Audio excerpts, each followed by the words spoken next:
इमरान खान का असेंबली से मुस्ताफी होने का ऐलान। सिंध में पीटीआई से अहम तरीन पार्लिमानी ओहदा भी छिन जाएगा। पीटीआई के इस्तीफों की सूरत में सिंध असेंबली में अपोजिशन लीडर का ओहदा नहीं रहेगा। पीटीआई के मुस्ताफी होने की सूरत में एमक्यूएम 21 अरकान के साथ बड़ी पार्टी होगी।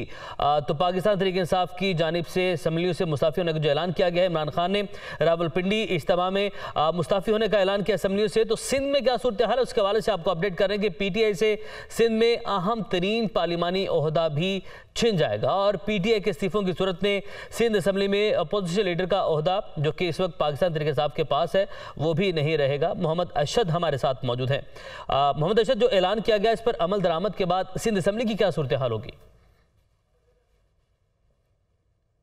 जी बिल्कुल, देखें, चेयरमैन पाकिस्तान तहरीक इंसाफ इमरान खान की जानिब से असेंबलियों से मुस्ताफ़ी होने का जो ऐलान किया गया है, उसके बाद सिंध असेंबली में बड़ी दिलचस्प जो है वो सूरत हाल हो गई है। अपोजिशन लीडर इस वक्त पाकिस्तान तहरीक इंसाफ के सिंध असेंबली में है, हलीम आदिल शेख।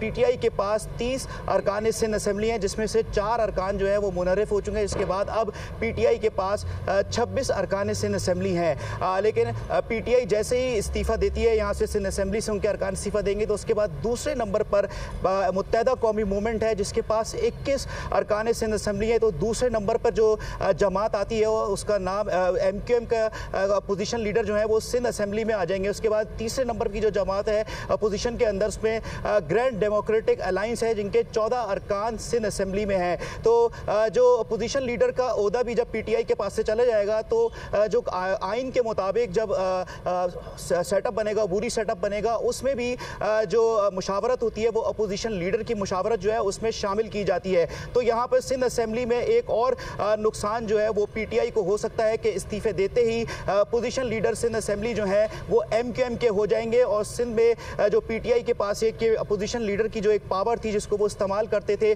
सिंध असेंबली का इजलास कॉल करने के लिए भी, हमने ये देखा कि पीटीआई ने काफ़ी कोशिश की कि वो तमाम तर अपोजिशन जमातों को एक प्लेटफॉर्म पर ला सकें और सिंध असेंबली का इजलास जो है वो कॉल कर सकें। लेकिन जो अपोजिशन लीडर की समरी थी उसके ऊपर अपोजिशन जमातों की पार्लियामेंट होता भी पीटीआई से चिढ़ जाएगा। अरशद, आपने अपडेट किया, आपका शुक्रिया।